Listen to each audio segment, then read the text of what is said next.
आनंदीबेन पटेल की जीवनी पर आधारित पुस्तक चुनौतियां मेरे को पसंद हैं का विमोचन किया गया। इस मौके पर राज्यपाल आनंदीबेन पटेल, मुख्यमंत्री योगी आदित्यनाथ और दोनों डिप्टी सीएम साथ में मौजूद रहे। राज्यपाल आनंदीबेन पटेल ने उपराष्ट्रपति का आभार जताया। इसके अलावा सीएम योगी ने कार्यक्रम को संबोधित किया और उन्होंने कहा कि राज्यपाल की जीवनी पर आधारित पुस्तक प्रेरणादायी है और महाकुंभ में उपराष्ट्रपति की उपस्थिति ने प्रेरणा दी थी। साथ ही उन्होंने ये भी कहा कि इस अवसर पर सबको यहाँ पर जो हम लोग एकत्रित हुए हैं, तो ऐसे अवसर जीवन में आते हैं कि सबको मिलते हैं और इन अवसरों पर कुछ बिखरते हैं और कुछ निखर जाते हैं।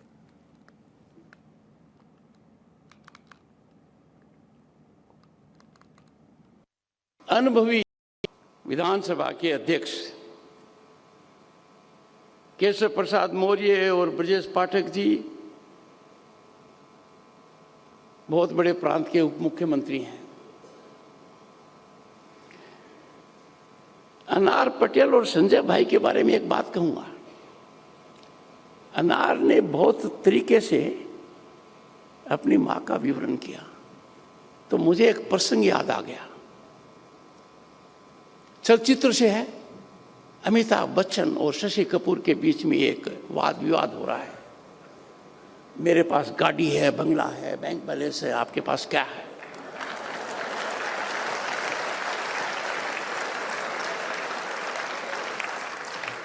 तो शशि कपूर ने सशक्त तरीके से कहा मेरे पास मां है। अनार, आपके पास ऐसी मां है, ताकत उम्र के साथ कम नहीं है। And the best is yet to come. परम आदरणीय कलराज जी मिश्र मेरे मार्गदर्शक रहे हैं। बहुत अनुभवी राजनीतिज्ञ हैं और संवैधानिक दृष्टि से जो परिवर्तन आपने राजस्थान के राजभवन में लाए हैं, सदैव याद रहेगा। भारत के संविधान की यदि सही ज्ञान आपको लेना है कम समय में, प्रभावी तरीके से, एडमिट तरीके से, तो आपने जो वहां किया है उसका दर्शन कर लें। हमारे सामने माननीय ब्रजलाल जी कहाँ हैं? अच्छा, दिख रहे हैं। राज्यसभा के प्रखर सदस्य हैं, गृह विभाग समिति के अध्यक्ष हैं, बड़े प्रशासनिक अधिकारी रहे हैं, पर सबसे महत्वपूर्ण बहुत बड़े लेखक हैं। I can say with pride, I am privileged to be chairman of a house where we have such gifted people like Brajlal as members.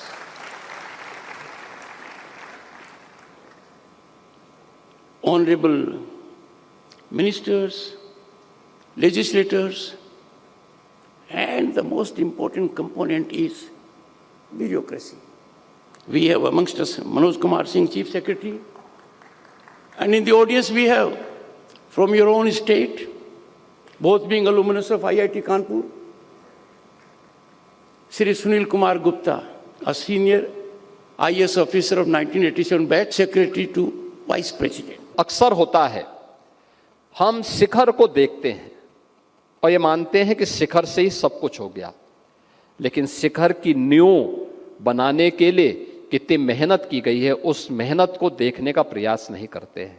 और मुझे लगता है एक कृति गांव से निकल करके कैसे इस यात्रा को आगे बढ़ाया जा सकता है, यह जानने के लिए चुनौतियां मुझे स्वीकार हैं। यह अपने आप में एक नई प्रेरणा होगी हमारे नई पीढ़ी के लिए, वर्तमान पीढ़ी के लिए आगे बढ़ने के लिए, जीवन के संघर्ष में अपना रास्ता तय करने वाली हमारी नूतन पीढ़ी के लिए एक नई प्रेरणा होगी। आज के इस अवसर पर मैं हृदय से अभिनंदन करते हुए लेखक त्रय को हृदय से बधाई देता हूं। इस अवसर पर माननीय उपराष्ट्रपति जी का मार्गदर्शन हमें प्राप्त होगा।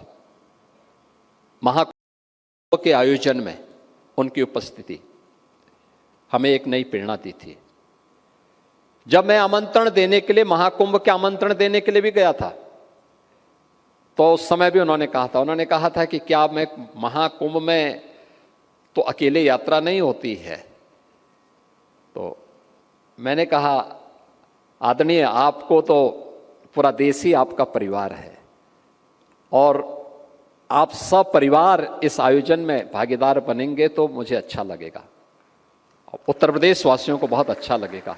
और सचमुच एक ऐसे जंक्शन में हम लोग खड़े थे उस समय, जिस समय आपका कार्यक्रम था, लेकिन बिना रुके, बिना डिगे, बिना थके आपने कहा कि मैं जाऊंगा और महाकुंभ के आयोजन में भागीदार बन करके उस आयोजन को एक नई ऊंचाई तक पहुंचाने में आपका, आदरणीय प्रधानमंत्री जी का जो मार्गदर्शन हम सबको, वह कुंभ की सफलता को वैश्विक स्तर तक पहुंचाने में एक निर्णायक भूमिका का निर्वहन किया।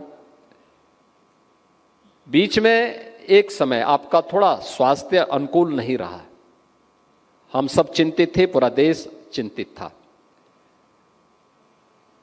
लेकिन जैसे ही स्वास्थ्य लाभ प्राप्त किया, आपके दौरे फिर से पूरे देश के अंदर प्रारंभ होने पर शुरू हो गए और उसी मजबूती के साथ, उसी बेलाग तरीके से, जैसे कि वास्तव में चुनौती उन्हें भी पसंद है और चुनौती को लेकर के जो उनका कारवां आगे बढ़ रहा है, इसके लिए मैं उनका अभिनंदन करता हूं।